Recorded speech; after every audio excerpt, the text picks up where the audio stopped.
Don't let her near the rifle, they said.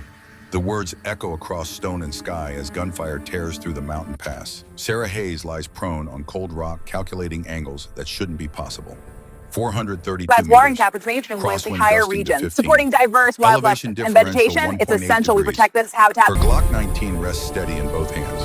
A pistol, not a rifle. Just a sidearm with an effective range of 50 meters by every tactical manual ever written. The math doesn't care about manuals. Through the scope of memory, she sees their faces. The men who laughed. The sergeant who dismissed her weather warnings. The corporal who showed off at the range while she cleaned equipment nobody asked her to touch. They're pinned down there in the kill zone, dying or about to be. Her finger finds the trigger. The wind shifts. 2.3 seconds of bullet flight ahead if the calculations hold. They always hold. She breathes out slowly and squeezes. The October morning breaks cold over the Rocky Mountain border station. Sarah is already awake at 4:30, boots laced, moving through the pre-dawn darkness toward the equipment shed. Nobody asked her to be up this early. Nobody ever asks. She checks water bladders by headlamp. 8 Camelbacks, 3 liters each, inspected for leaks and contamination. The rubber valves get special attention. A failed valve at altitude can mean dehydration. Dehydration means mistakes. Mistakes mean someone doesn't come home. The rope systems come next. 60 meters of dynamic climbing line per kit, inspected inch by inch for fraying or core damage. Her fingers know the difference between honest wear and dangerous weakness. She learned that in places where rope failure meant a long fall onto rocks that didn't care about second chances. By the time the rest of the team arrives at 0600 for morning briefing, Sarah has already prepped 40 pounds of gear per man.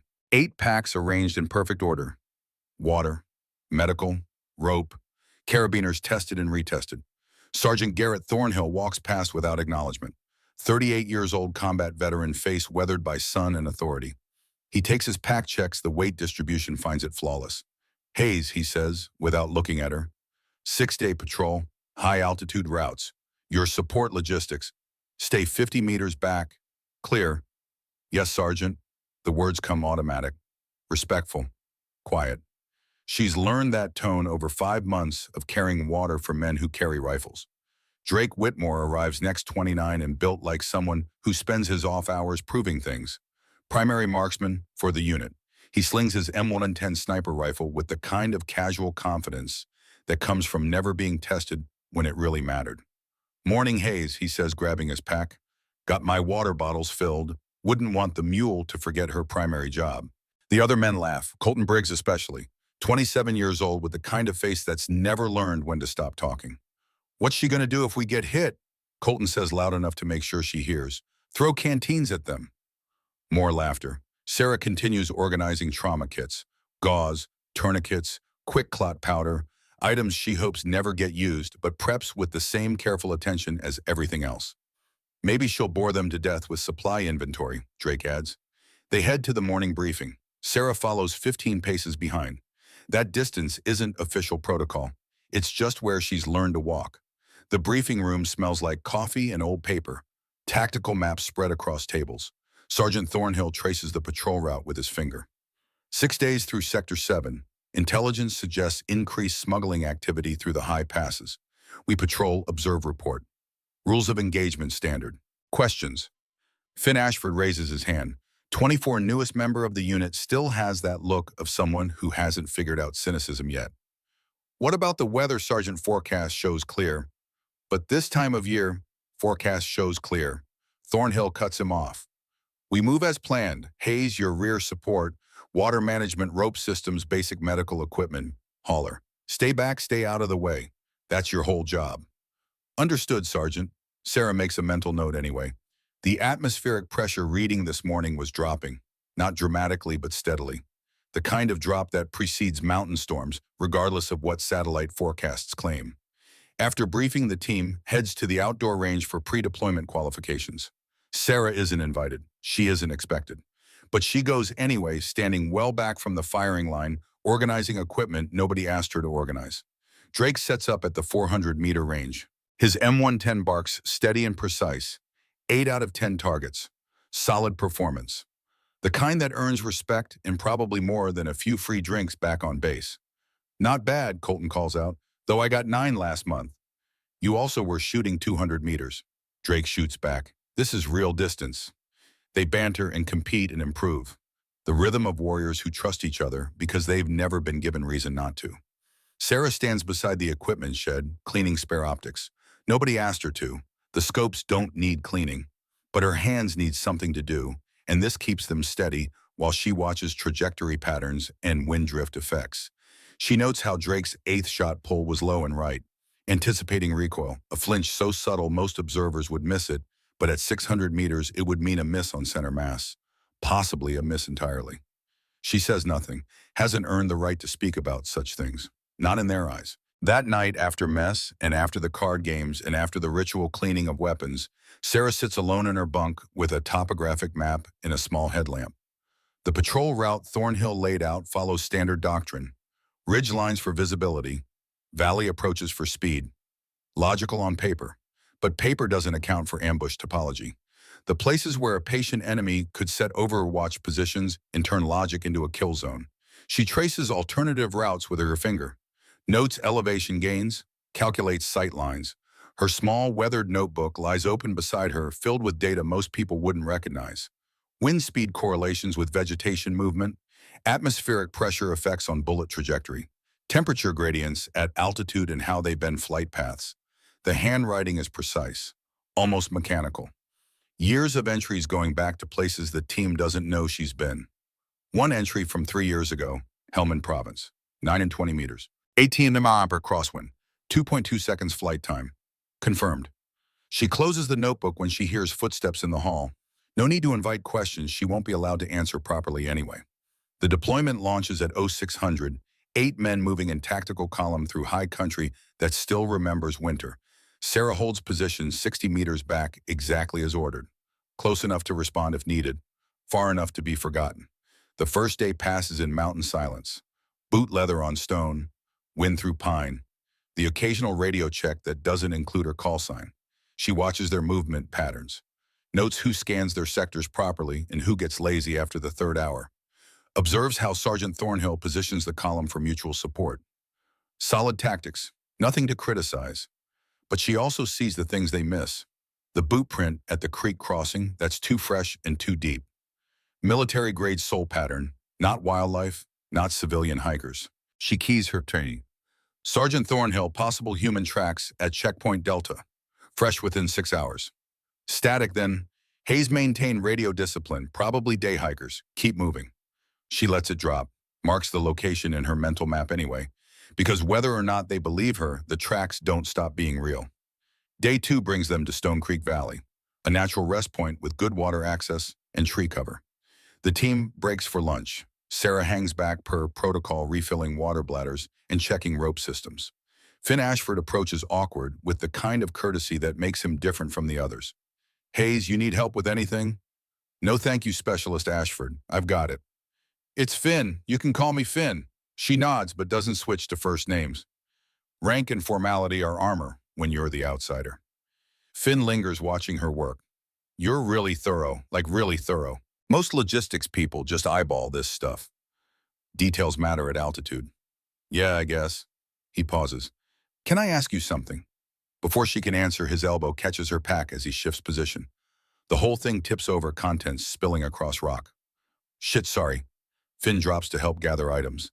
His hand closes on her small leather notebook before she can intercept. It falls open to a random page dense with calculations and technical data. Range 840 miles. Temp 34 degm. Humidity 41%. Wind 12 mph. Gusting 16 mph. Elevation 8 watts 400 feet. Compensation 3.2 degrees up 8 in right. Time of flight 2.8 sexy. Result confirmed. Finn stares at the page. Then another. Then another. Pages and pages of shooting data going back years. Locations, atmospheric conditions, precise mathematical calculations. Sarah gently takes the notebook from his hands. Old hobby, I studied meteorology before this job. Finn looks at her with new confusion.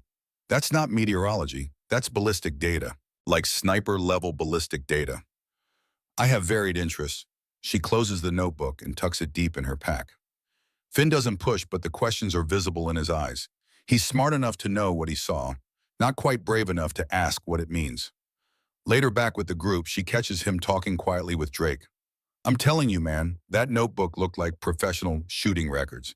Years of them. Drake laughs. Right. She's secretly some elite operator. That's why she's hauling our water instead of carrying a rifle. Makes total sense, Ashford. I'm just saying what I saw. You saw a woman with a weather hobby. Don't make it weird. The conversation dies there, but Sarah notices Finn watching her differently for the rest of the day. Curious instead of dismissive. It's not much. But it's something. Day 3 starts under clear blue sky. Perfect visibility. Light wind, the kind of morning that makes tactical planning easy. Sarah checks the atmospheric pressure on her small portable gauge, dropping steadily since yesterday. The air feels different too, that particular weight that comes before mountain storms. During the morning briefing, Sergeant Thornhill lays out the day's route across an exposed ridgeline. Sarah hesitates, then speaks. Sergeant, the barometric pressure has dropped 8 millibars since yesterday morning. Storm inbound approximately 4 hours. Thornhill pulls out his phone, checks the weather app.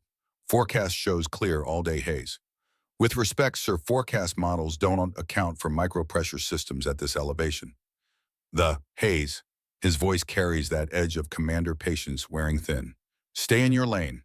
We're proceeding as planned. Drake mutters something about weather girls. Colton laughs. Sarah nods acknowledgement and says nothing more. She learned a long time ago that being right doesn't matter if nobody's ready to listen. 3 hours and 40 minutes later, the sky opens up. No warning, no gradual buildup. One moment, clear air. The next moment, a wall of water and wind that turns visibility to arm's length. Lightning fractures the ridge above them. Thunder shakes loose rock. The team scrambles for emergency shelter. Tarps deployed, equipment hastily covered. 2 hours of sitting, soaked and cold, while the storm proves every pressure reading Sarah noted, but didn't get to act on. When it finally passes, Sergeant Thornhill catches her eye across the camp. Doesn't apologize, doesn't say anything. But that look holds something different than dismissal. Maybe acknowledgement, maybe just reassessment. That evening, a new element enters the patrol. A civilian consultant arrives by jeep at their camp location. 67 years old, moving with the careful efficiency of someone whose body remembers combat even if the calendar says retirement. Captain James Holloway, silver hair, weathered face with eyes that miss nothing. Walks with a slight limp from an old wound that probably has a story nobody gets to hear anymore. Gentlemen, he greets them. Routine evaluation. Command wants civilian oversight on extended patrols. I'll be tagging along observing operations. Don't mind me. The team accepts this with the resignation of soldiers who've learned that oversight is inevitable. Sarah recognizes him immediately. Fort Benning, 2014, Advanced Marksmanship Course. He was the instructor who first handed her a long-range rifle and said, "Let's see what you can actually do." Their eyes meet across the camp. Brief, professional. No indication of prior connection, but something passes between them. Recognition, respect, and maybe a question about why she's here doing this instead of something else. That night, while the others prep their sleep systems, Holloway approaches Sarah's position. Hayes, his voice quiet enough not to carry. Captain Holloway, how long you planning to let them treat you like this? She doesn't look up from organizing medical supplies. Until the moment requires otherwise, sir. That moment's coming, I can feel it. So can I. She finally meets his eyes.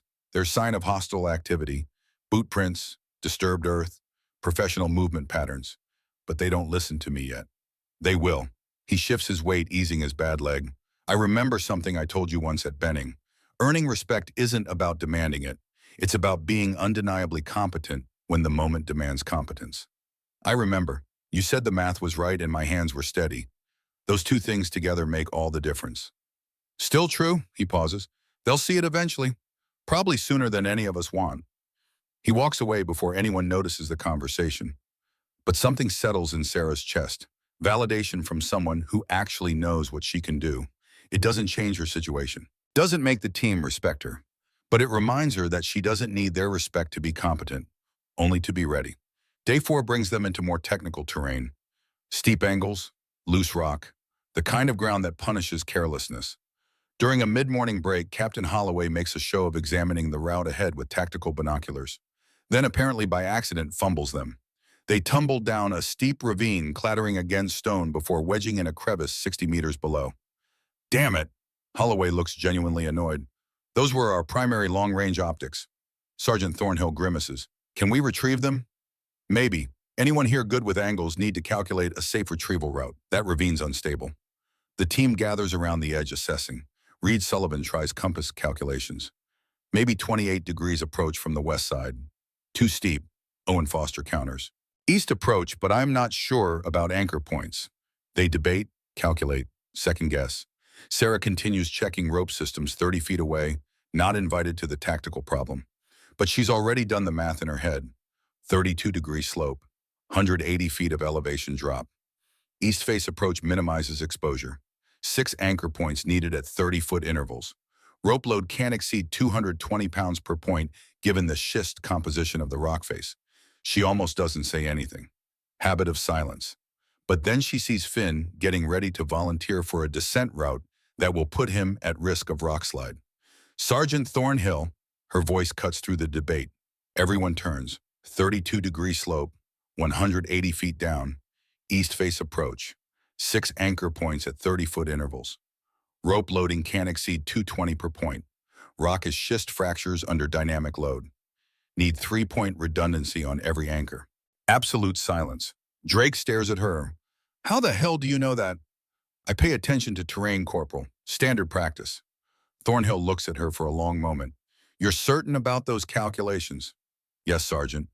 That's not paying attention, Drake says. That's technical knowledge.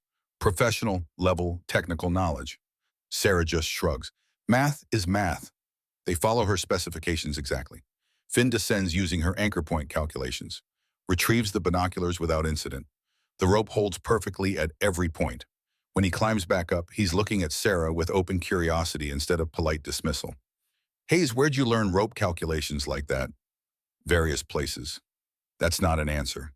It's the answer you're getting, specialist. Later, Drake approaches Colton near the evening fire. Sarah's not supposed to hear, but sound carries in mountain air. Maybe she's not completely useless, Drake admits. It's not respect. Not yet. But it's recognition that she might be more than the label they've assigned her. Progress happens in inches sometimes. This is 1 inch. Day 4 afternoon brings them past another creek crossing. Sarah's walking rear guard as always, scanning terrain with practiced eyes that the team doesn't know she has. Fresh boot prints, 2 sets, military-grade soles. Deep impressions indicating full combat load. 8 hours old, maybe less. She documents it mentally while keying her radio. Sergeant Thornhill, I've got recent human tracks, military footwear, 2 individuals, moving with tactical spacing. This time he doesn't dismiss her immediately. The storm prediction earned her something. Maybe credibility. Maybe just caution. Direction. Northeast, toward Eagle Ridge. Thornhill studies the map. Eagle Ridge offers high ground, overlooking their entire planned route for the next 2 days. Perfect observation post. Perfect ambush point if someone wanted to set one. He keys the command frequency. Base possible hostile activity. Coordinates Delta 79er. Request guidance. The response crackles back after a moment. Roger. Assessment is likely civilian smugglers. Continue patrol. Maintain heightened awareness. Acknowledged. Thornhill looks at Sarah. Really looks at her. You sure about the spacing, professional spacing? Yes, Sergeant. 15 to 20 feet apart. That's tactical separation, not civilian hiking. He nods slowly. Stay alert, everyone. We might have company. The atmosphere shifts. Weapons come closer to hand. Scan sectors get more careful. And Sarah notices how the team's positioning subtly changes. They're not dismissing her warnings anymore. Not full trust, but not mockery either. That night, she volunteers for the midnight to 4 a.m. watch. Nobody questions it.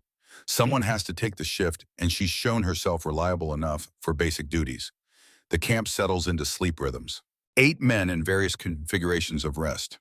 She sits at the perimeter with night vision goggles scanning the dark terrain that takes on green luminescence through the optics. At 02:15, she spots it. Thermal signature. 600 meters out. Single figure with an equipment profile suggesting tactical loadout. Not moving toward camp, just observing. Professionally, patiently. Her training catalogs the threat in seconds. Movement patterns suggest military training. Could be cartel contractor. Could be foreign operative. Could be domestic extremist. Doesn't matter. Professional is professional. If she wakes the team, they'll engage. Gunfight in the dark. Everyone exposed in camp. Casualties likely. or she handles it quietly. The way she was trained to handle such things in places that don't appear in official records. Sarah makes the decision in the space of 3 heartbeats. She takes her Glock 19 from her belt holster, checks the makeshift suppressor she assembled from a water bottle and duct tape. Not perfect, but it'll reduce sound signature enough for mountain acoustics.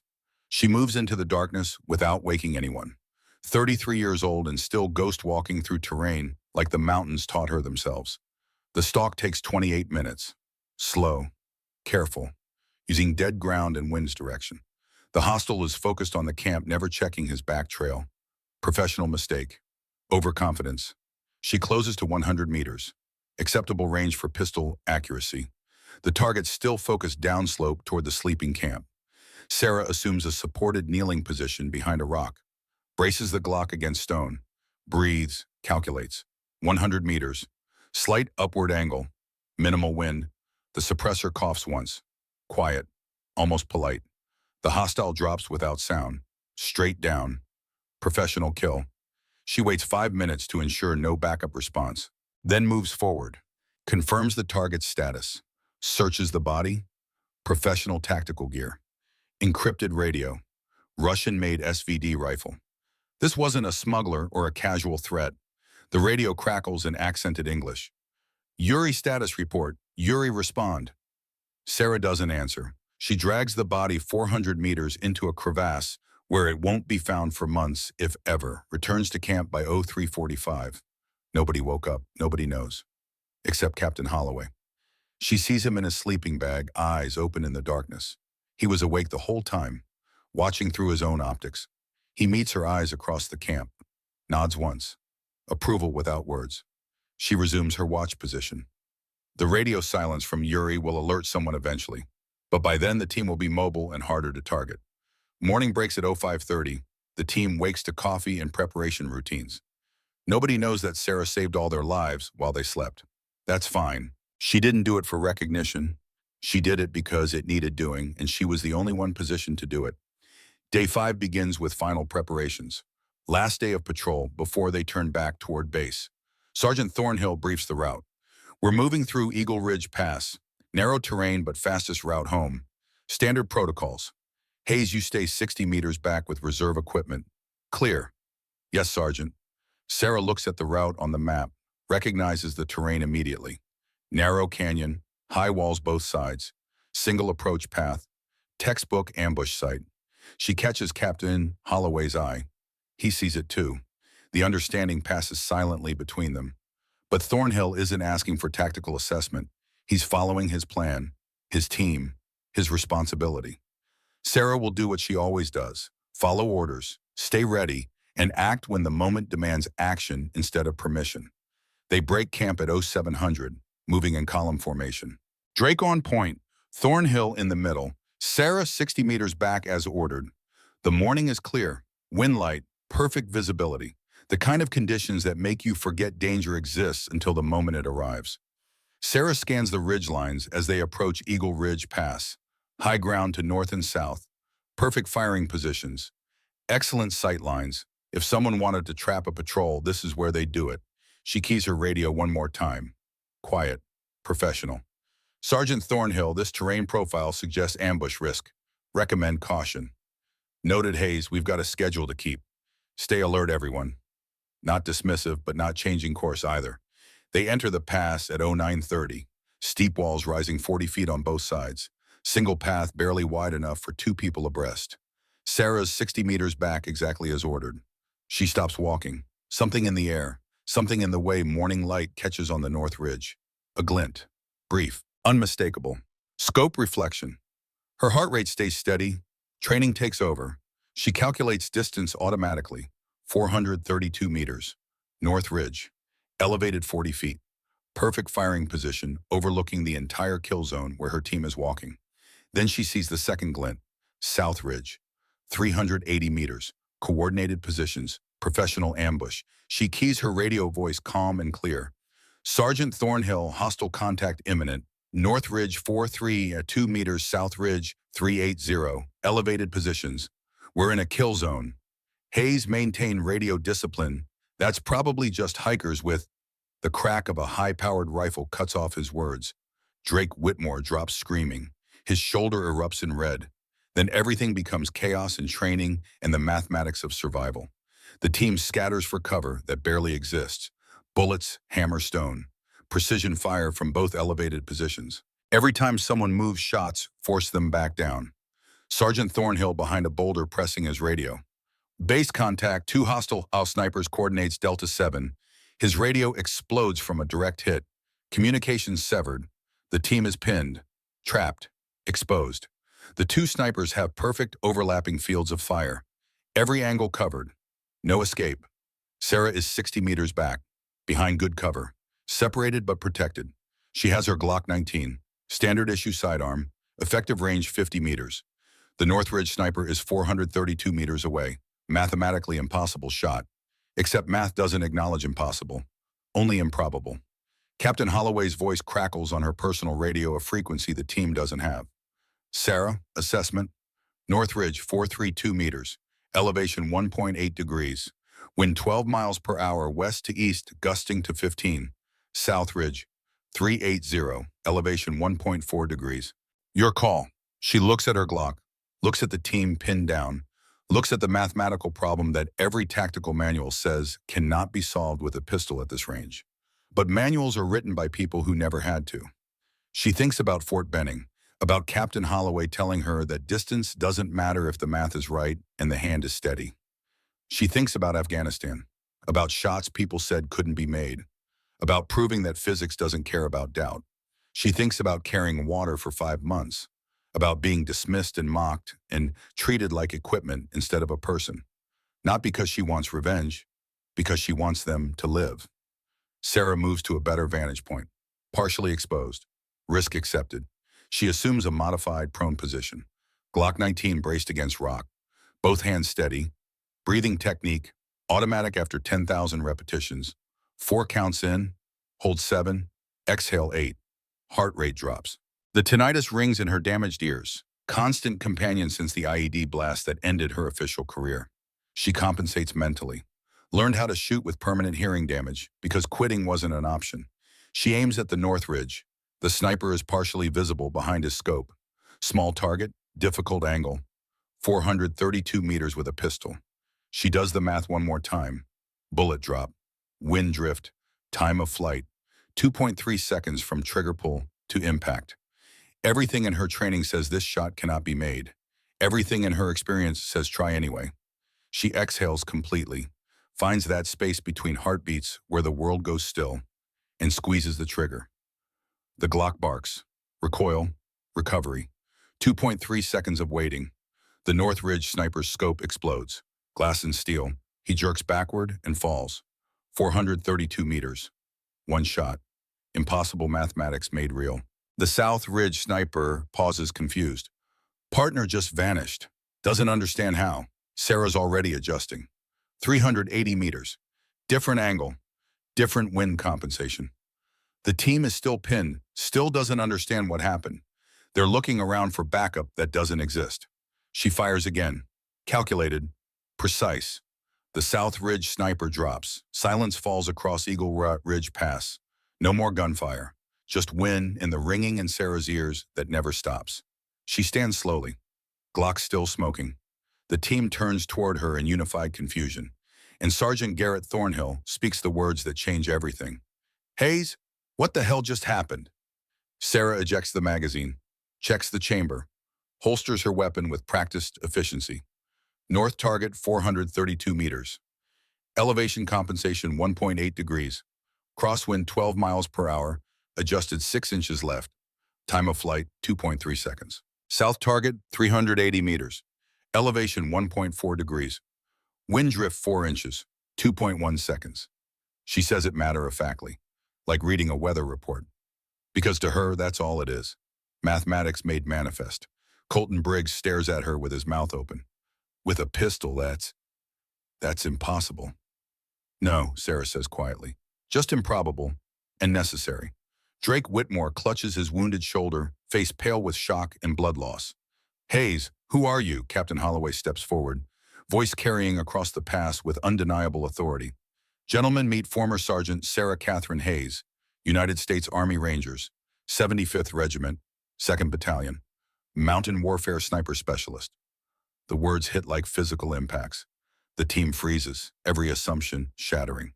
Holloway continues. 3 combat deployments, Afghanistan 2015 through 2019. Decorated marksman, distinguished service. Bronze Star with Valor device. Sarah stands straight, military bearings she hasn't shown them until this moment. 74 confirmed long-range eliminations. Medical discharge March 2019. IED blast caused permanent hearing damage. Failed auditory standards for active duty. But my eyes work fine, and the math still works. The silence stretches. Then Sergeant Thornhill does something Sarah never expected. He extends his hand. Sergeant Hayes, I owe you an apology and the lives of every man here. She shakes his hand, firm, professional. No apology necessary, Sergeant. Just doing what I was trained for. But the moment isn't over, because Captain Holloway is scanning the ridgelines with tactical awareness. And Sarah sees what he sees. This wasn't a random encounter. Professional snipers, coordinated positions, encrypted radios. She moves to the North Ridge body. The team helps her climb, searches the dead hostile, finds the tactical radio, hears the chatter. Victor 1 and Victor 2 report status. American voice, military trained, professional. This is command. Confirm visual on Federal patrol. Sarah keys her own radio, looks at Sergeant Thornhill. Sir, we have a problem. Those were scouts. There's a larger force coming. And somewhere in the mountains, someone who knows her name is coordinating a response. The quiet moment of victory disappears, replaced by the reality that the fight isn't over. It's only beginning. The radio crackles again in Sarah's hand. Static, then a voice that makes her blood turn cold. Victor 1 and Victor 2 report. Confirm patrol status. She doesn't respond. The team gathers around the fallen sniper's position, staring at the professional equipment scattered across rock. Russian-made SVD rifle, encrypted communication gear, tactical vest with armor plating that cost more than most civilian vehicles. These aren't smugglers, Owen Foster says quietly. His map expertise doesn't extend to identifying military contractors, but even he can read the signs. Sarah examines the radio frequency display. Military-grade encryption, the kind that requires serious money and serious connections. Cartel contractors. Captain Holloway confirms climbing up to join them. His bad leg protests the ascent, but his assessment is immediate and certain. Mexican drug operations hire ex-military for border route protection, professional soldiers working for criminal money. Sergeant Thornhill looks at the destroyed communications equipment down in the pass. They're linked to base commands shattered by a sniper's bullet. How many are we talking about? Sarah listens to the radio chatter, counts the call signs, analyzes the communication patterns. 6 to 8 more, all professional. This was their advance observation team. Timeline? They'll expect check-ins every 30 minutes. We just missed the last window. They'll know something's wrong. She looks at the sun position. 15 minutes, maybe less. Drake Whitmore sits against a boulder while Doc Torres works on his shoulder wound. The bullet passed through clean missing bone and major vessels. Lucky, but he's combat ineffective now, pale from blood loss and shock. We can't outrun them, Finn Ashford says. The youngest member of the team, but smart enough to see the tactical reality. Not with Drake wounded, not in this terrain. Colton Briggs checks his ammunition. How much do we have? The count is quick and grim. Limited engagement loadout. Enough for a firefight, not enough for a sustained battle against professional contractors. Sergeant Thornhill looks at Sarah, really looks at her, not as the water carrier, not as the logistics specialist who stayed 60 meters back, as the person who just made 2 impossible shots and saved 8 lives. Hayes' tactical assessment. The words carry weight. He's giving her command authority, asking her expertise, treating her like the soldier she actually is. Sarah studies the terrain with eyes that have planned defensive positions in worse places. Eagle Ridge Pass, narrow approaches, high ground already occupied, limited ammunition, 1 wounded, no communications. We can't win a sustained engagement against superior force, she says. We don't need to win. We need to survive until backup arrives. Command will notice when we miss our next checkpoint. Sorry, that's approximately 3 hours. Can we hold for 3 hours? If we choose our ground properly. She points to positions on the ridge. They'll come through the passage slowly approach. We hold high ground, make them pay for every meter. Force them into kill zones with overlapping fields of fire. Holloway nods approval. Classic defense in depth. Make the terrain work for you. Exactly. Sarah's already calculating firing positions, fallback points, ammunition distribution. The tactical planning she's done 100 times in places that broke lesser soldiers. We set primary defensive line here. Secondary fallback position there if they push through. Collapsing defense with predetermined withdrawal routes. Thornhill doesn't question, doesn't debate, just starts issuing orders based on her plan. Foster, you take the south position. Sullivan north. Briggs, your central support with the SAW.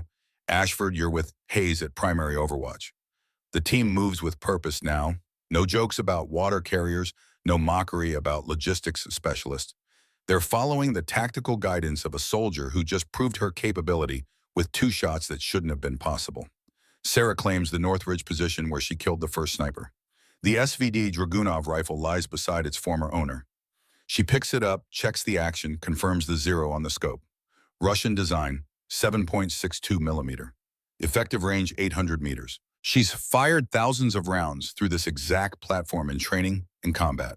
The rifle feels like meeting an old friend. Captain Holloway settles into position beside her. His role is observation and coordination. Sarah's role is the trigger work. How's the hearing? He asks quietly. She touches her left ear where the tinnitus rings constant. Manageable. I've learned to shoot through it. You've learned to do more than that. He glasses the approach with binoculars. Those shots with the Glock. I've seen a lot of shooting in my time, Sarah. That was something else. Physics doesn't care about my hearing damage. Only about the variables I can control. Still, he lowers the binoculars. 74 confirmed kills in 3 tours. Medical discharge that should have ended your career. And you've been carrying water for men who didn't know they had someone like you walking behind them. Wasn't about being their protector. Was about being ready if needed. And now they know. Sarah chambers around in the Dragunov. Now they know. Whether that changes anything long-term, we'll see if we survive the next 3 hours. The radio traffic intensifies. Command is clearly concerned about the silence from their scouts. Sarah listens to the encrypted chatter, picking up enough to confirm what she already knew. 8 contractors. Full tactical loadout. Moving to investigate. ETA 12 minutes. She relays the information to Thornhill via personal radio. The team sets their positions, checks ammunition counts, makes peace with whatever happens next. Finn Ashford settles into cover beside a boulder, his M4 carbine steady in experienced hands. He's young, but he's trained. More importantly, he's listening to Sarah's tactical calls now instead of dismissing them. Ashford, Sarah says quietly, yeah. When they come through that pass, they'll probe our positions first. Single shooters testing response. Don't engage until I fire. Coordinated response has more impact than scattered shots. Got it. He pauses. Hayes, Sarah, that shot you made, 430 meters with a pistol. I've been shooting since I was 12 and I've never seen anything like that. Physics and practice, that's all it is. That's not all it is. Finn checks his sight picture one more time. That's something most people train their whole lives for and never achieve. You made it look routine. Sarah doesn't respond. The compliment sits uncomfortably because she's spent 5 months being treated like she couldn't be trusted with a rifle. Now suddenly she's the expert everyone defers to. The shift is too fast, too complete. It feels fragile. But there's no time for philosophical consideration. Because in the distance, movement catches her trained eye. 8 figures, professional spacing, tactical advance. Moving through the pass with the kind of coordination that speaks to serious training and serious money. Contact, Sarah says into the radio. 8 hostiles, 400 meters in closing. Hold fire until my mark. The contractors advance slowly, scanning, searching. They know something went wrong with their scouts. They're being careful. Sarah tracks the lead figure through her scope, watches movement patterns. Professional, experienced. This isn't someone who made careless mistakes. At 350 meters, they stop. The lead contractor raises his hand. The formation halts, spreads out. They're not walking into the obvious kill zone. Smart. The lead contractor pulls out a loudspeaker. His voice echoes across the canyon with American accent and military bearing. Federal officers in the pass. This is private property. You're trespassing. Withdraw immediately and there won't be further engagement. Thornhill glances at Sarah. She shakes her head slightly. It's a lie. They've already killed 2 scouts.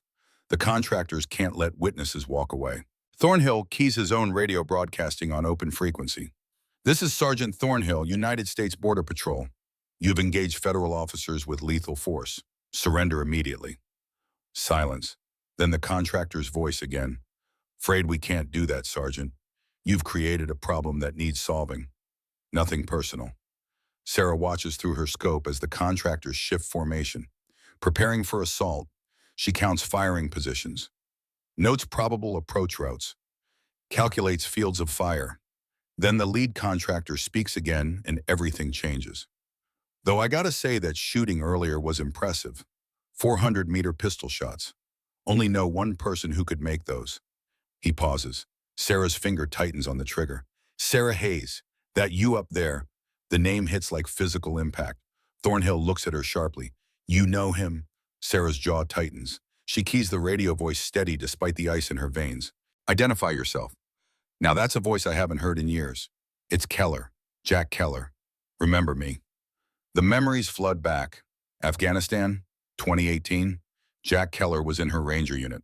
Same battalion, same training pipeline. She taught him advanced marksmanship techniques during their second deployment together. Then he got caught selling confiscated weapons to local militias. Dishonorable discharge. Federal investigation. Last she heard, he'd disappeared into private military contractor work. I remember, Sarah says. You were a Ranger once, before you betrayed everything that meant. Keller laughs, the sound carrying across stone. Betrayed, I got practical. You know what Rangers make annually. You know what cartel protection contracts pay? I know what honor costs. Apparently you forgot. Honor doesn't pay medical bills, Sarah. Honor doesn't set you up for retirement. His voice shifts, becomes more serious. Heard about your discharge. IED blast. Hearing damage. That's rough. Heard you didn't take it well. I took it fine. Sure, that's why you're hauling water for Border Patrol instead of teaching at sniper school. He pauses. We were good together, Sarah. Best shooting team in the battalion. You taught me everything I know about long-range work. Apparently, I taught you too well. Maybe. Another pause. Tell you what, for old times, walk away, take your team and go. This isn't your fight, this is business. Nothing personal.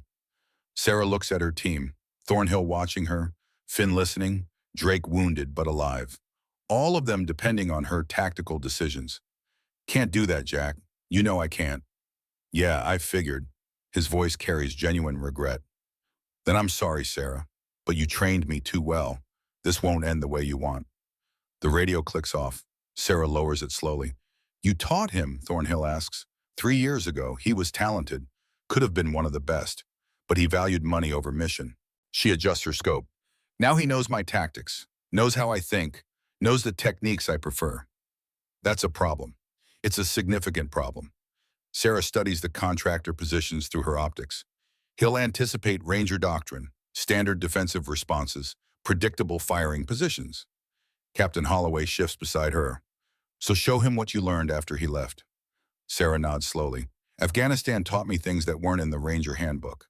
Irregular tactics, adaptive responses.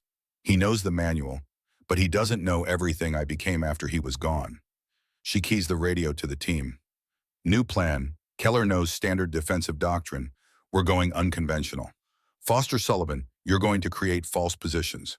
Put your helmets on sticks, make them think you're in places you're not. Briggs, I need you mobile, not static. You're going to shift positions every third shot. Ashford, you're with me for overlapping coverage. The team executes her without question. They're trusting her completely now. The woman who carried their water is planning their survival. The contractors begin their advance. Professional, coordinated. Exactly the way Rangers are taught to assault defended positions. But Sarah isn't fighting the way Rangers fight. She lets them close to 300 meters, watches them commit to their approach. Then she takes a shot that shouldn't come from her position. The round comes from 30 meters to her left from Colton Briggs' mobile position. The lead contractor drops. The formation scatters, returning fire toward the wrong location. Sarah fires from her actual position. Another contractor down. They spin confused. False positions draw fire. Real positions strike from unexpected angles. The contractors are fighting ghosts and shadows while real bullets find them from directions they don't anticipate. It's not Ranger doctrine. It's the kind of irregular warfare Sarah learned fighting enemies who didn't read American tactical manuals. Keller's voice comes over the loudspeaker, frustrated now. Clever Sarah, using irregular tactics. But I've got more men and more ammunition. Time is on my side. He's right, even with adaptive tactics, the math of attrition favors the larger force. Sarah's team has limited ammunition, limited positions, one wounded. But Sarah's been doing math her whole career, and this equation has more variables than Keller is accounting for. She keys her radio. Holloway, how long until command notices we missed checkpoint? 2 hours, 18 minutes. And response time, 40 minutes minimum by helicopter. Sarah calculates rapidly. They need to hold for approximately 3 more hours. Current ammunition expenditure rate won't sustain that timeline. She needs to change the equation. Thornhill, I need to take an aggressive action. What kind of action? I'm going to eliminate Keller, cut the head off their command structure. Without leadership, contractors will likely withdraw rather than continue engagement. That's a hell of a risk. Staying here is a guaranteed slow loss. We change the dynamic or we run out of ammunition and options. Thornhill considers for approximately 5 seconds. Do it. Sarah studies the contractor positions. Keller is back at approximately 400 meters. Behind good cover, only exposing himself for brief moments when directing his team. She'll get 1 shot, maybe 2 if she's incredibly fortunate. After that, he'll be untouchable behind full cover. The Dragunov has the range. The scope is properly zeroed. Wind is steady at 8 miles per hour west to east. Temperature 62 degrees. Humidity 43%. All the variables she can measure and control. The variable she can't control is Keller's movement pattern. He's experienced enough to be unpredictable. She needs him to expose himself for approximately 3 seconds, long enough to acquire target and fire. She watches, waits, breathing steady, heart rate controlled. Keller moves to direct fire from his left flank, exposes his upper body for 2 seconds. Not enough. Another contractor calls for instruction. Keller shifts to respond. 3 seconds of exposure, range 415 meters. Sarah fires. The round travels for 1.8 seconds. Keller drops behind cover just as the bullet passes through space where his chest was half a second earlier. Miss. Close. But miss. Keller's voice comes back on loudspeaker. Good shot, Sarah. Felt that one pass by. You're still the best I've ever seen, but close doesn't count. He's rattled, though. Sarah can hear it in his voice. He knows now that she can reach him even at his command position. That changes his tactical options. The contractors intensify their assault, more aggressive, more coordinated. They're trying to end this before Sarah gets another chance at their commander.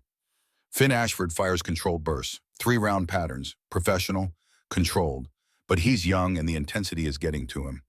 Ashford controlled breathing, Sarah says calmly. You're starting to anticipate recoil. Relax your shoulders. He adjusts. His next burst is more accurate. Thanks. You're doing good work. Keep it steady. The firefight continues. Minutes blur into extended engagement. Sarah takes 3 more shots at range. 2 hits, 1 miss. The contractors are down to 5 effectives now, but the ammunition situation is becoming critical. Thornhill ammunition status. 30% remaining, maybe 20 minutes at current rate. Not enough. Even with reduced contractor numbers, 20 minutes won't get them to rescue. Then Sarah sees the opportunity. Keller moves again, directing what looks like a flanking maneuver. He's exposed for longer this time, confident that Sarah can't make the shot after the earlier miss. Confidence is a tactical error. Sarah tracks him through the scope, range 420 meters. Wind shifted slightly, no 9 miles per hour. Elevation change approximately 2 degrees, accounting for his position on slight slope. She does the mathematics automatically. Compensates. Adjusts. Breathes. Keller is talking into his radio, directing his team, probably planning the final assault that will overrun the federal positions. Sarah's finger finds the trigger. Pressure. Steady. The shot breaks clean. 1.9 seconds of flight time. The round impacts Keller's center mass. He drops immediately. The radio he was holding bounces down the rocky slope. Sarah doesn't celebrate, just chambers another round and scans for the next threat. But something changes in the contractor positions. Their movement becomes uncertain, confused. Radio chatter intensifies but lacks coordination. Without Keller's command presence, they're individual professionals instead of a coordinated team. 2 contractors break from their positions, moving back, withdrawing, The remaining three try to hold. But their hearts aren't in it anymore. They're mercenaries, not soldiers. They fight for money, not mission. And money doesn't motivate dying for a commander who's already dead. One by one, they withdraw, moving back down the pass, leaving their dead, leaving their equipment, just getting out before federal response arrives with overwhelming force. Within 5 minutes, the contractors are gone. The battle is over. Silence falls across Eagle Ridge Pass, broken only by wind and the constant ringing in Sarah's ears that never stops. Sergeant Thornhill stands slowly from his position. Hayes, report. 5 contractors confirmed down, 3 withdrew, threat neutralized. She says it professionally. But her hands are shaking slightly from adrenaline dump. 3-hour firefight, multiple precision shots under combat stress. Even with her training, the body responds to the chemical aftermath. Captain Holloway notices, places a hand on her shoulder. Steady, Sergeant. You did good work. We did good work, she corrects. The team held. Finn Ashford climbs up to her position, face streaked with powder residue and sweat. Sarah, that last shot, Keller was at least 400 meters. Moving target. You made it look easy. Wasn't easy, was necessary. There's a difference. Below in the pass, Drake Whitmore is being stabilized by Doc Torres. His shoulder wound needs proper medical attention, but he's stable enough to move when evacuation arrives. The sound of helicopter rotors comes from the south, distant but approaching. Command finally responding to missed checkpoints and probable hostile engagement. 2 UH-60 Blackhawks appear over the ridge. Federal response. Medical evacuation. The cavalry arriving after the fight is already won. Sarah stands slinging the Dragunov. Her body aches. Her ears ring. Her hands still shake slightly from the adrenaline crash that always comes after action. But she's alive. The team is alive. Mission accomplished through improvisation and mathematics and the willingness to take shots that manuals say are impossible. The helicopters land in the wider section of the Penstein. Medical teams deploy. Border Patrol Tactical Response Team secures the area. A colonel steps out surveying the scene with professional assessment. Colonel Patterson, regional commander. Sarah's never met him, but his reputation precedes him. Fair, competent, doesn't tolerate poor performance or excuse-making. Sergeant Thornhill renders proper report. Sir, 8 federal officers engaged by cartel contractors. Professional military force estimated 8 hostiles. 5 confirmed, eliminated, 3 withdrew. 1 friendly wounded non-critical. 0 KIA. Patterson studies the battlefield. The contractor bodies being documented. The defensive positions that held against superior force. The evidence of professional tactics on both sides. His eyes find Sarah. You're Hayes, the technical support specialist. Yes, sir. Technical support specialists don't typically engage in extended firefights against professional contractors. No, sir. Circumstances required adaptation. Patterson pulls out a tablet, accesses her file. His eyebrows raise as he reads the classified sections. Former Army Ranger, 75th Regiment, 74 confirmed eliminations. Bronze Star, medical discharge for hearing damage. He looks up. You're significantly overqualified for water hauling, Ms. Hayes. I go where I'm assigned, sir. Clearly, he closes the tablet. Sergeant Thornhill, you want to explain why one of the most decorated snipers in recent Ranger history has been carrying supplies instead of providing tactical expertise. Thornhill has the grace to look uncomfortable. Sir, and her file listed her as medically disqualified for combat duties. I assigned her based on official limitations. Her official limitations didn't seem to limit her performance today. No, sir. Patterson turns back to Sarah. 2 pistol shots over 400 meters. Multiple eliminations with acquired weapon. Tactical defense coordination against superior force. 0 friendly fatalities. He pauses. This is exceptional performance, Ms. Hayes. The kind we'd expect from someone at your previous level. Just doing what needed doing, sir. Right. Patterson studies her for a long moment. We have positions for tactical training specialists, combat experience preferred, medical restrictions are waived for non-field roles. Interested.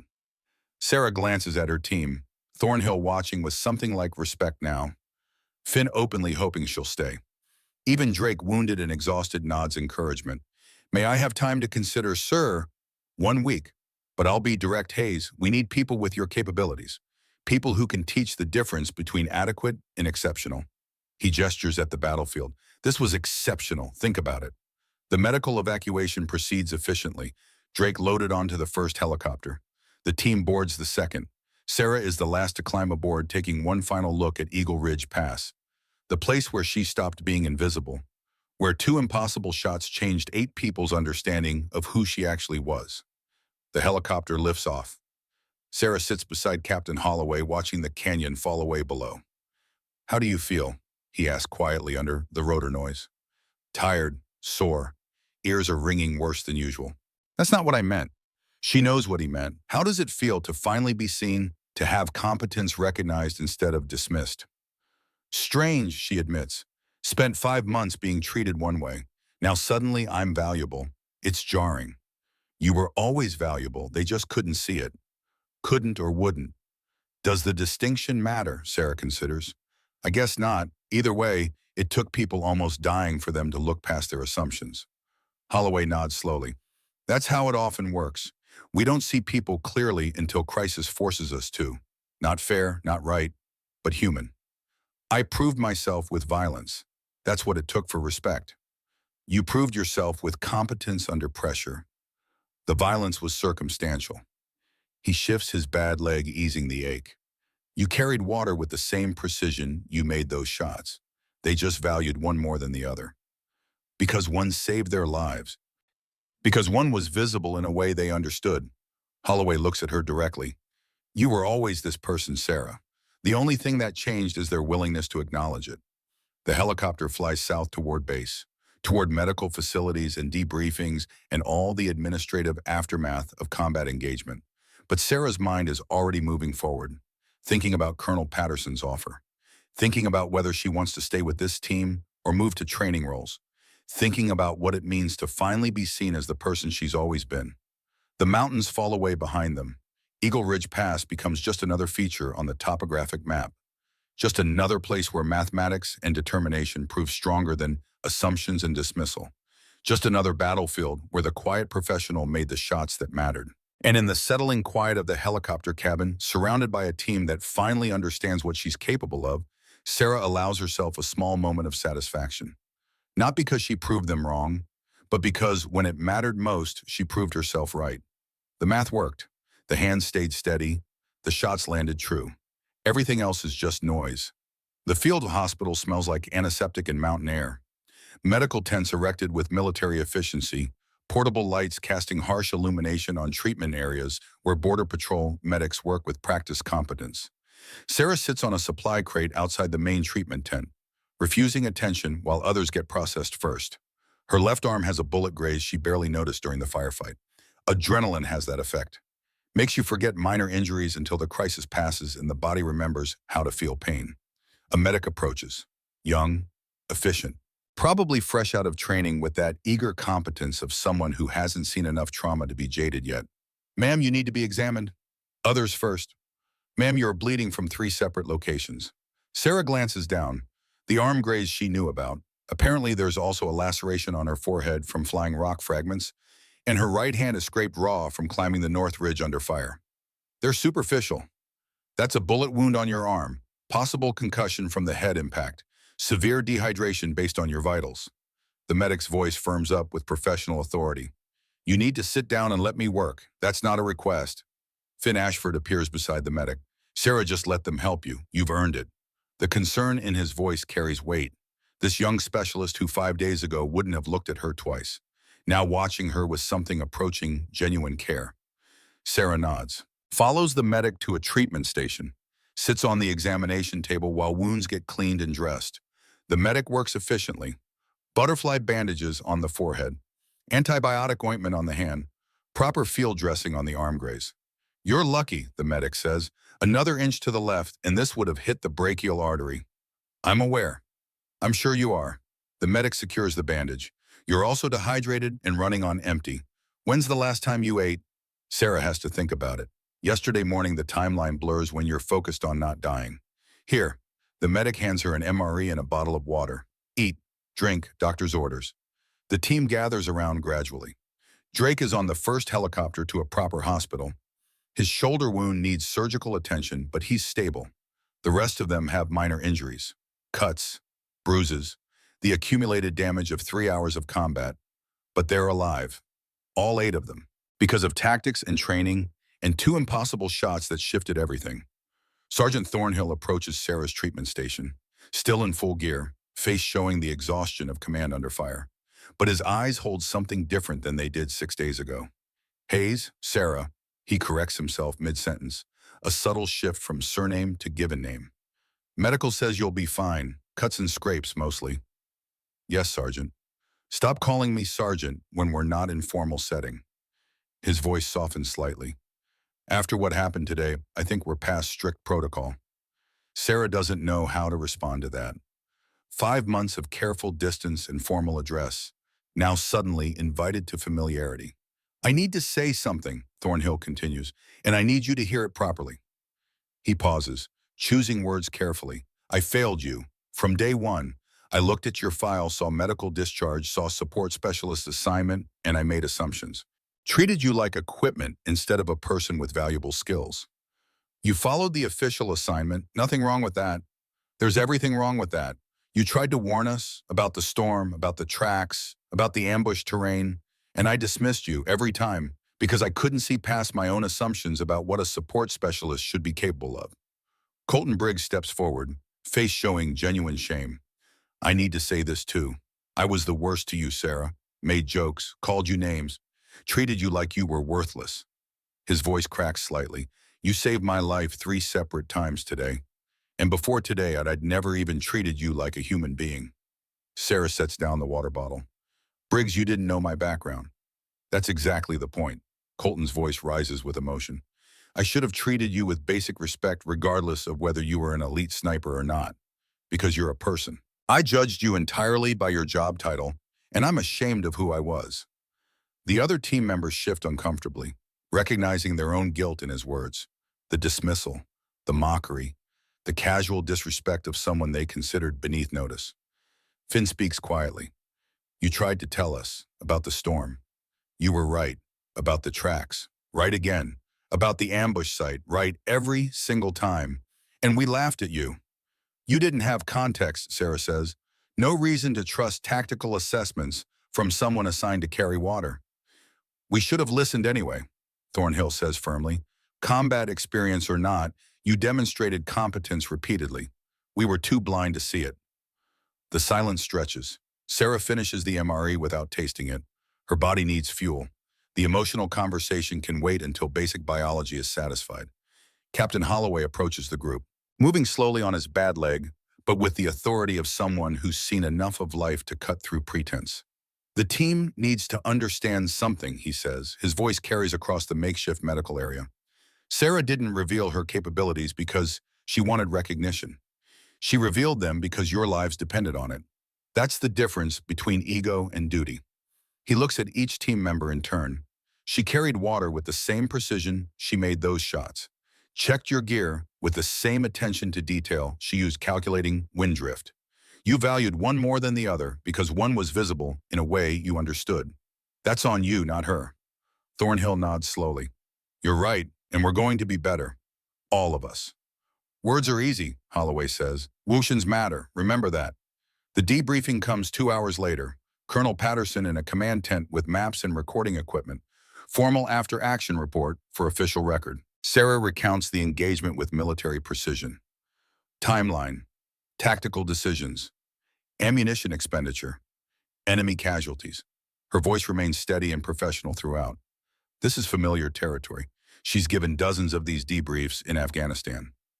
Patterson listens without interruption, taking notes, occasionally asking clarification questions. When she finishes, he sits back and studies her for a long moment. 2 400-meter pistol shots. That's not in any training manual I've read. Physics doesn't follow manuals, sir, only ballistic principles. Fair point. He taps his pen against the notepad. Jack Keller, you knew him. Yes, sir. Same Ranger Battalion. I trained him in advanced marksmanship during our second deployment. Must have been difficult, killing someone you trained with. Sarah meets his eyes directly. He made his choices, chose money over honor, chose criminal work over legitimate service. When he pointed weapons at federal officers, he became a legitimate target. The personal history became irrelevant. Cold assessment. Accurate assessment, sir. Sentiment doesn't change tactical reality. Patterson nods.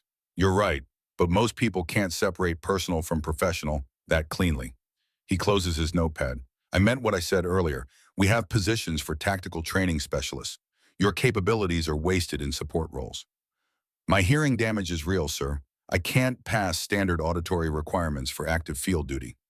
Training roles don't require field duty hearing standards. You'd be teaching, planning, consulting on tactical operations, using your expertise to make others better. He pauses. The position comes with proper rank recognition, better pay, and you'd be working with your current team if you choose. They specifically requested you remain assigned to their unit. Sarah processes this.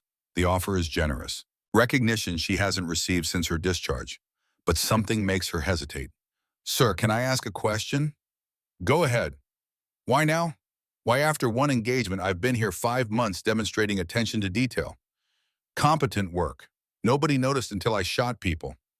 Patterson considers his response carefully. That's a fair criticism. And you're right. The system failed you, assigned you based on medical restrictions without considering your actual capabilities. That's on us. On me specifically as regional commander. He walks to the tent entrance, looks out at the mountain darkness. I can't change how you were treated before today. I can only control what happens moving forward. And moving forward, I want you in a position that uses your actual skills. Not because you proved yourself with violence, because you've always had these skills and we were too bureaucratic to recognize them. That's honest, at least. I try to be. He turns back to face her. You don't have to decide tonight. Take a week. Think about it. Talk to your team, but know that the offer is genuine and the role is needed. Thank you, sir. I'll consider it. The debrief ends. Sarah walks out into mountain night, stars overhead, cold air clearing her head. The team is gathered around a field stove, heating coffee and MREs. Normal post-mission ritual. They see her and make space. Not the distant 60 meters she's used to. Right in the circle. Part of the group. Finn hands her a cup of coffee. Extra sugar. You look like you need it. Thanks. They sit in comfortable silence for a while. The kind that comes after shared combat. Nothing needs saying because everything has already been said through action. Owen Foster eventually breaks the quiet.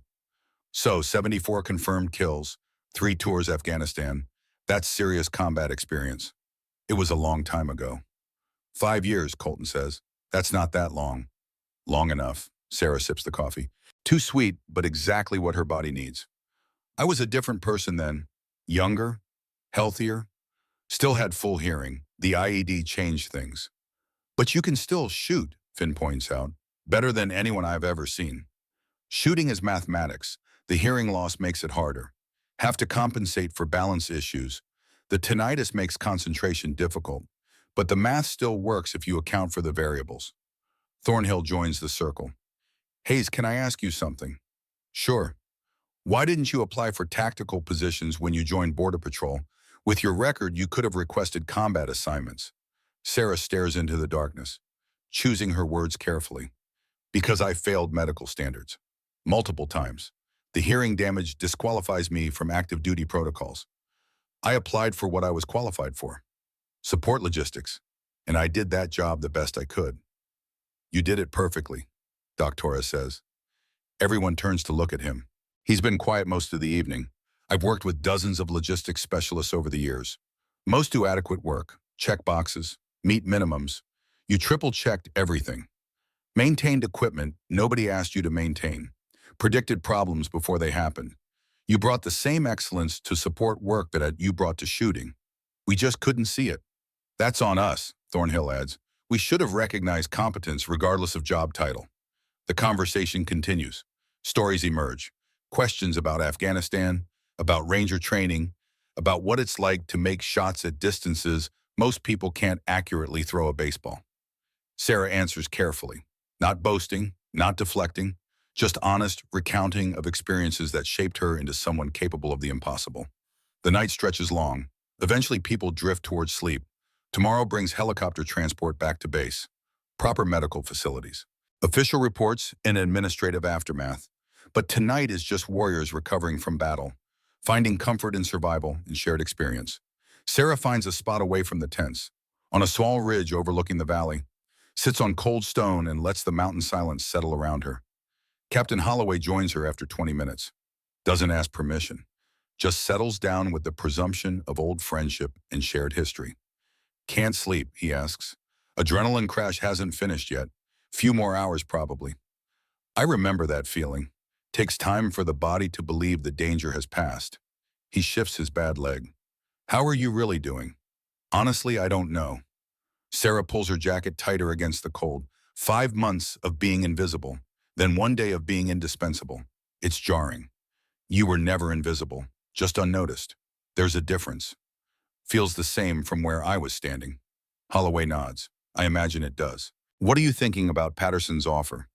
That it shouldn't take killing people to be valued. No, it shouldn't. He's quiet for a moment. But we live in imperfect systems run by imperfect people. Sometimes competence only gets recognized during crisis. Not fair, not right, but human nature. You're very philosophical tonight. I'm old. Philosophy is what we do when the body can't do much else. He smiles slightly. But seriously, Sarah, what do you want? Not what you think you should do. What do you actually want? She considers the question. Lets it sit in the silence. What does she want? I want to be useful, she finally says. I want my skills to matter. I want to teach people how to be better at staying alive. You want to be seen, Holloway finishes gently, not as a category or a limitation, as Sarah Hayes, a complete person with complete capabilities. Is that selfish? It's human. We all want to be seen for who we actually are. He looks at the stars. You've been patient, carried water with grace, proven yourself through action. Now someone's offering you recognition. It's okay to accept it. It feels like the system beat me, like I had to become violent to be valuable. No, Holloway's voice firms. It's accepting reality. The reality is that your skills are valuable in training roles, more valuable than in support roles. Taking the position isn't defeat. It's strategic resource allocation. You go where you can do the most good. Sarah knows he's right, knows it intellectually, but emotionally something still resists. Think about it this way, Holloway continues. How many young Border Patrol agents could you train? How many lives could you save by teaching them what you know? Not through carrying water, through passing on skills that took you 10 years to master. When you put it like that, it's legacy, he says simply. You've proven yourself as a shooter. Now prove yourself as a teacher. Different kind of excellence, but excellence nonetheless. The stars wheel overhead, cold and distant and beautiful. Sarah lets the conversation settle into her thinking, reshaping perspective. Thank you, she says eventually. For seeing me from the beginning, even when nobody else did. I knew who you were because I helped train who you became. He stands slowly, joints protesting the cold. Get some sleep. Tomorrow starts the next chapter. He limps back toward the tents. Sarah sits alone with stars and silence and decisions that will shape her future. But for now, she just breathes mountain air and lets the battle finally end. 2 weeks pass in administrative blur, medical evaluations, official reports, investigations into cartel contractor activity. Sarah spends most of it in bureaucratic limbo, answering questions, providing testimony, waiting for decisions from people whose names she'll never know. Drake Whitmore returns to duty with his arm in a sling. Shoulder surgery went well. Full recovery expected in 3 months. He finds Sarah in the equipment shed where she's still assigned to support duties pending official reassignment. Hey, he says awkwardly. Got a minute? Sure. He sits on a supply crate, struggles with what to say, finally just speaks plainly. I showed off in front of you, at the range, made it seem like I was something special because I could hit targets at 400 meters. Then you made pistol shots at that distance and saved all our lives. You're a good shot, Whitmore. Nothing wrong with your fundamentals. I'm adequate. You're exceptional. There's a difference. He shifts the sling, wincing slightly. I wanted to say thank you, and sorry. You tried to warn us about the ambush terrain and I dismissed it. You carried me 200 meters after I got hit, under fire, while also making tactical decisions that kept everyone alive. Anyone would have done the same. No, not anyone. You did. That's what matters. He stands. Patterson's offered you the training specialist position. You taking it? Still deciding. Take it. His voice is firm. Stay with the team. Teach us how to be better. God knows we need it. He leaves before Sarah can respond, but the message is clear. The team wants her, not as support, as equal, as expert, as friend. The next day, Colton Briggs approaches with a different kind of request. Hayes, can you teach me? Teach you what? How to shoot like you. I mean, I know it takes thousands of hours, but maybe you can show me where to start. He looks genuinely humble, very different from the man who mocked her 2 weeks ago. I was wrong about you, about everything, and I want to be better, as a shooter and as a person. Sarah considers, distance shooting isn't talent, Briggs. It's 10,000 hours of deliberate practice, understanding ballistics, physics, atmospheric effects. Most people don't have the patience. But then I'll learn patience. Will you teach me? Something in his earnestness touches her. This young man swallowing pride, asking for help from someone that he used to dismiss. Yeah, I'll teach you, but we start with fundamentals. Breathing, trigger control, the basics most people think they've mastered, but actually haven't. Whatever you think is right, you're the expert. The word hangs in the air. Expert, said with genuine respect instead of mockery, coming from someone who learned the hard way that assumptions can be fatal. 1 week after the engagement, Sarah sits in Colonel Patterson's office. Clean uniform, formal setting, decision time. So, Patterson says, tactical training specialist, yes or no? Sarah has spent the week thinking, processing, talking to the team, consulting with Holloway, examining her own motivations and desires. I have questions first, sir. Go ahead. The position. What would it actually entail day to day? Patterson pulls up a document on his computer. Advanced marksmanship training, a tactical planning consultation, field advisory roles for complex operations. Essentially, you'd be using your expertise to improve overall team capabilities. Would I still work with Sergeant Thornhill's unit? If you want, they've specifically requested you remain attached to their team. You'd train them, advise them, deploy with them on complex missions. But you'd also work with other teams, share knowledge more broadly. Sarah nods slowly. And the medical restrictions, my hearing damage, waived for training and advisory roles. You won't be required to meet active field duty hearing standards. We're adapting the role to your capabilities rather than forcing you into inadequate boxes. That's generous. It's practical. We need people with your skills. Forcing you into support roles because of medical technicalities is bureaucratic stupidity.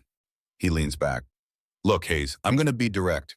You're one of the most capable tactical operators I've encountered. The shots you made shouldn't be possible. The tactical decisions you executed under pressure were textbook perfect, and you did all of it while dealing with permanent hearing damage that would disqualify most people. He pauses.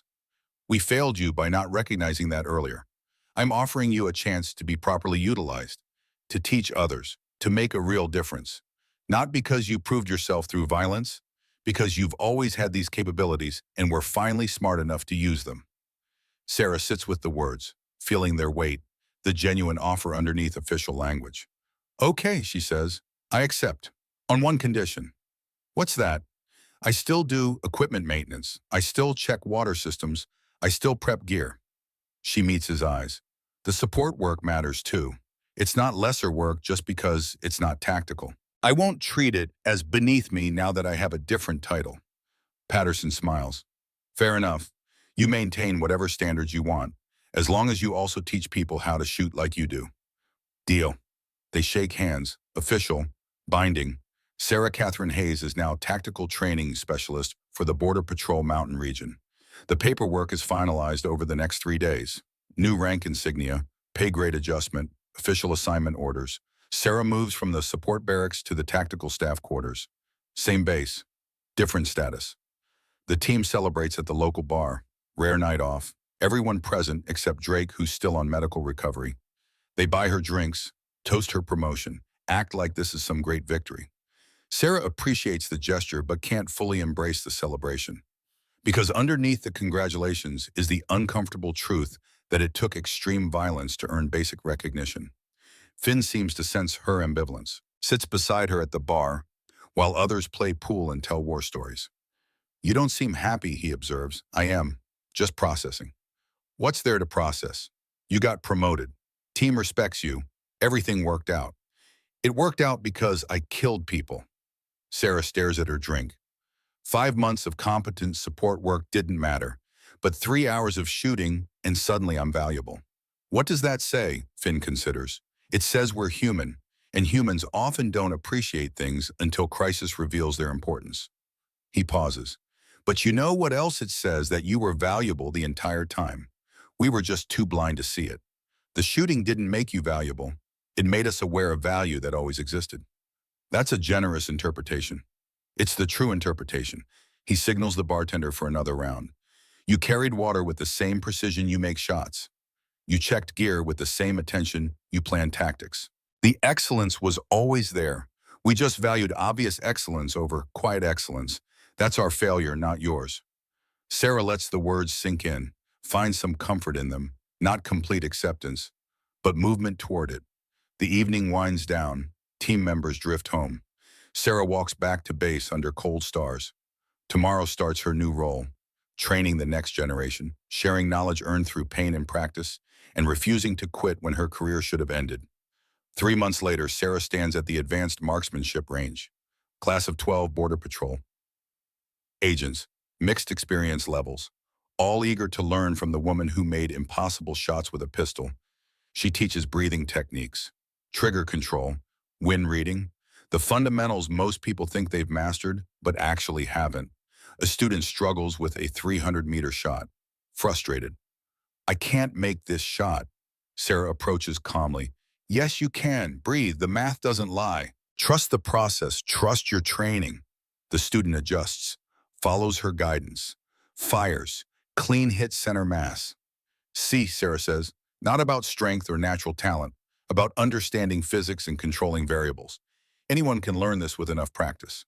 Another student asks, how do you compensate for hearing loss? Doesn't that affect balance? I adapted. Rely more on visual cues, proprioception. Hearing loss is a limitation, not a disqualification. You work within your capabilities and maximize what you have. The class continues.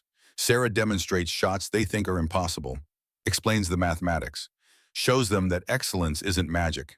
It's discipline and practice and refusing to accept that something can't be done just because it's difficult. After class, a young woman approaches. 23, new recruit, assigned to support logistics. Emma Rutherford. Specialist Hayes, can I ask you something? Sure. I'm assigned to technical support, water systems equipment, maintenance, basic logistics. Everyone keeps telling me it's entry-level work, something you do before real assignments. She looks uncertain. But you started there right before your promotion. Sarah studies this young woman, sees herself 3 months ago, capable but dismissed, competent but categorized. I spent 5 months in support logistics, Sarah confirms. Best work I did, most important work, because details matter. Equipment failure at altitude can kill people just as surely as enemy bullets. Water contamination can end missions before they start. Rope systems that aren't properly maintained can drop someone down a cliff. But it's not tactical. It's not combat. It's support that enables combat, which makes it essential. Sarah's voice firms. Don't let anyone tell you support work is lesser work. Do it with excellence. Do it with pride. And if people don't respect it, that's their failure of understanding, not your failure of performance. Emma nods slowly. Thank you. I needed to hear that. One more thing, Sarah adds. While you're doing support work, learn everything you can. Watch tactical operations, study terrain, ask questions, build skills even when nobody's watching, because someday those skills might matter, and you'll be ready. The young woman walks away with straighter posture, more confidence. Sarah watches her go and feels something settle in her chest. This is what matters. Not the promotion, not the recognition. Teaching the next generation, passing on knowledge, making sure nobody else has to prove themselves through violence before being seen as competent. Evening finds Sarah and Captain Holloway on their regular ridge. Ritual they've maintained for 3 months, sitting on cold stone, watching sunset paint mountains in orange and gold. How's the teaching going? Holloway asks. Good, challenging. The students are eager, but need fundamental work. You're patient with them, more patient than I was with you at Benning. Sarah smiles. You were plenty patient, just had high standards. Still do. He looks at her. You've built something good here. The team respects you. Command values you. Students learn from you. That's legacy. Doesn't erase the 5 months of being invisible. No, but it gives context.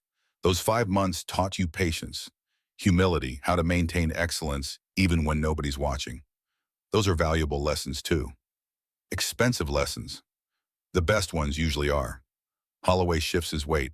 You know what I'm proudest of? Not the shots you made, not the tactics you executed, the fact that you still check equipment maintenance, still prep water systems, still do the work others consider beneath them. That's character. It's just work that needs doing. Exactly, and you do it without ego or complaint. That's rare. He pauses. I taught you to shoot decades ago, but you taught yourself something harder. How to be excellent in obscurity. How to stay ready without recognition. How to serve without ego. Sarah doesn't respond immediately, lets the words settle, feeling their truth. Thank you, she says eventually, for seeing me, then and now. Always, Sergeant, always. They sit in comfortable silence as darkness settles over the mountains. Stars emerge. Cold air carries scent of pine and stone, the eternal rhythm of high country that existed before humans and will continue long after. 6 months after Eagle Ridge, the team gathers for a formal ceremony. Small, private, just the unit and command staff. No press, no public recognition. The kind of honor soldiers value more than medals. Colonel Patterson presents a wooden plaque, hand-carved by Owen Foster during his off hours. Inscription reads, Sarah Catherine Hayes, the last shot, the one who stayed steady, October 2020. This represents the team's recognition, Patterson says. Not official military award, something more personal, their acknowledgement of who you are and what you mean to them. Sarah accepts the plaque, feels the weight of carved wood and carved words. The team stands at attention, not mockery, not dismissal. Genuine respect earned through action and maintained through consistent excellence. Thank you, Sarah says, all of you, for learning to see past categories, for giving second chances, for becoming a real team. Thornhill steps forward. Hayes, you were always part of this team. We just couldn't see it. That's on us, but moving forward, your family, you always were. We just finally woke up enough to realize it. The ceremony ends. The plaque goes on the wall in the tactical office. Visible reminder of the quiet professional who carried water and made impossible shots with equal excellence. 5 years after Eagle Ridge, Emma Rutherford completes advanced tactical training. Top of her class, expert marksman, tactical planning specialist. Everything Sarah hoped she'd become. Emma finds Sarah at the range. I got my assignment, Tactical Operations Unit, combat role. Congratulations, you earned it. I wanted to thank you. 5 years ago, you told me support work wasn't lesser work, that excellence matters regardless of title. That changed everything for me. Emma pauses. I spent 3 years in logistics, did it with pride, learned constantly. And when tactical positions opened, I was ready, because I'd built skills even when nobody was watching. Sarah smiles. You did the work. I just gave you permission to value it. You gave me more than that. You gave me example. Showed me that quiet excellence matters, that patience and preparation create opportunities. Emma extends her hand. Thank you for everything. They shake, soldier to soldier, teacher to student. Two women who refuse to let categories define their capabilities. After Emma leaves, Sarah returns to Eagle Ridge Pass. First time back in 5 years. The canyon hasn't changed. Still narrow, still dangerous, still beautiful. She walks to the exact spot where she stood that October morning, where impossible became real, where mathematics proved stronger than doubt. The North Ridge, 432 meters, the distance that changed everything. Sarah doesn't draw her weapon, doesn't calculate wind or elevation, just stands in the cold mountain air and remembers, carrying water, checking equipment, staying ready. The 5 months that mattered more than the 2 seconds. Her phone buzzes. Text from Finn Ashford. Now, Lieutenant Ashford, new team member asked if the Eagle Ridge story is real. Told her to ask you directly. She doesn't believe pistol shots at that range are possible. Sarah smiles. Types back. Tell her to show up to class Monday. I'll prove it. She pockets the phone. Takes one last look at the ridge where 2 snipers once had perfect position. Where the water carrier made the last shot. 5 years gone. Hundreds of students trained. Thousands of lives potentially saved through teaching. Legacy built not on violence, but on patient transfer of knowledge. Captain Holloway was right. The shots made her visible. The character built in obscurity made her who she became. Sarah walks back to her truck. Tomorrow brings new students, new chances to teach that excellence doesn't require recognition, that quiet professionals change everything, that the person nobody sees aiming might be the one who saves everyone. The mountain wind picks up. Cold, clean, eternal. Sarah drives away from Eagle Ridge Pass, heading toward base, toward students, toward the work that matters. The plaque on her office wall says the one who stayed steady. Tonight, standing where it all changed, Sarah knows exactly what that means. Not the shots. Oh. The readiness, not the violence, the preparation, not the recognition, the excellence maintained in obscurity. She carried water until the moment demanded bullets. And when that moment came, she was ready. That's the only story that matters.